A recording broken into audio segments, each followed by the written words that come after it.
বন্ধুরা প্রত্যেক দিনের মতো আজকেও একদম সকাল সকাল রান্না করে চলে এসেছি। আজকে একদম সম্পূর্ণ নতুন রেসিপি আপনাদের সামনে নিয়ে চলে এসেছি বন্ধুরা। আমার চ্যানেলেও নতুন আর আমিও নতুন করে দেখাবো বন্ধুরা।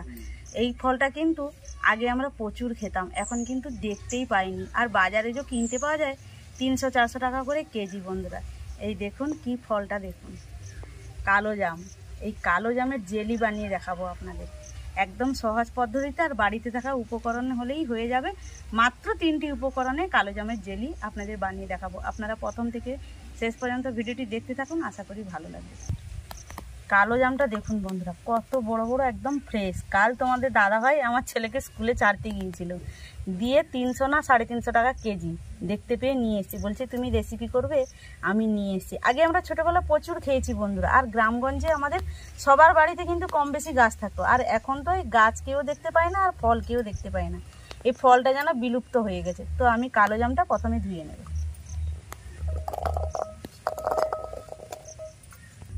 এবার গামলার মধ্যে জল দিয়ে দেব।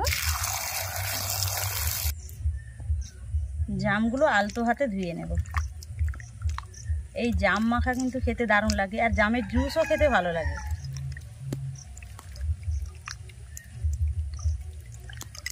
গ্রীষ্মকালে দুপুরে জাম মাখা হলে দারুণ লাগে কিন্তু খেতে। এবার তুলে নেব। উনুন জ্বালিয়ে কড়া বসিয়ে দিয়েছি, কড়ার মধ্যে জল দিয়ে দেব।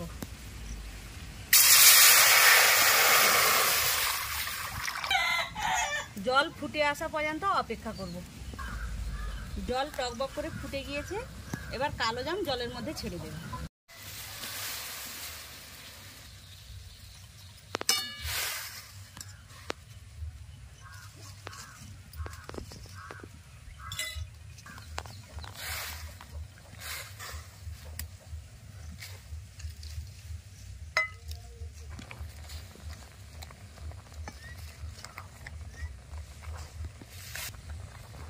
এইভাবে একটু ভেঙে নেব, যাতে বীজগুলো ভেতর থেকে সহজেই বেরিয়ে আসে। আর কালারটা দেখুন কত সুন্দর লাগছে।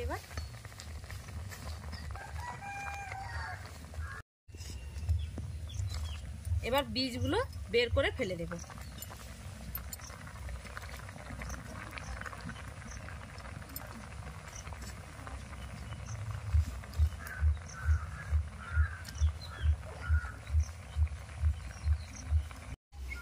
জামের বীজগুলো দেখুন তুলে নিয়েছি আমি কড়া থেকে। এবার এগুলো ফেলে দেব। বীজের যে উপরের অংশ ওগুলোও কিন্তু আমি এইভাবে তুলে নিয়েছি। এবার এগুলোকেও ফেলে দেব। এবার দিয়ে দেব এর মধ্যে ছোট চামচের 4 চামচ চিনি। চিনিটা আমি 4 চামচ নিয়েছি, যেহেতু আমার জামটা কিন্তু প্রচুর মিষ্টি। আপনাদের মিষ্টিটা বাড়া কমা করে নিতে পারেন।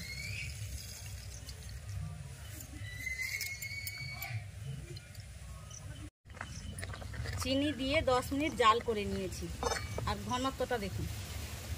এবার আমি এর মধ্যে দিয়ে দেব একটা পাতিলেবুর রস, মিশিয়ে নেব।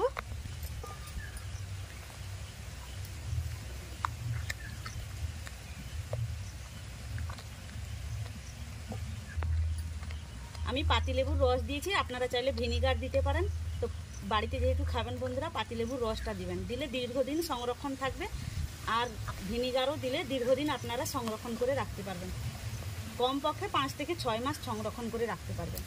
নর্মাল ফ্রিজে রেখে দেবেন, দিলে 5 থেকে 6 মাস থেকে যাবে।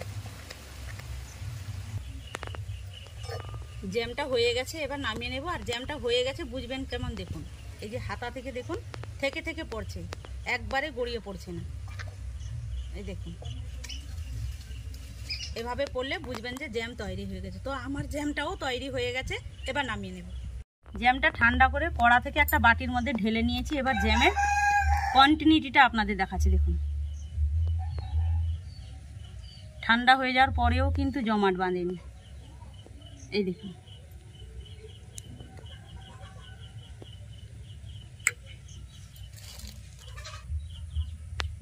পাউরুটিতে আপনাদের মিশিয়ে দেখাচ্ছি দেখুন।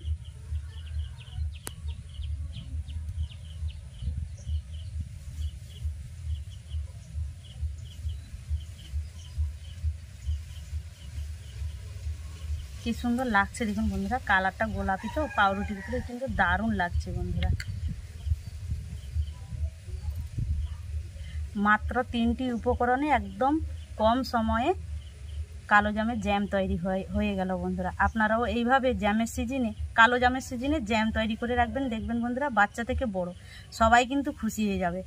আর বন্ধুরা কাঁচের জারের মধ্যে এটাকে আমি ঢুকিয়ে নর্মাল ফ্রিজে রেখে দেবো।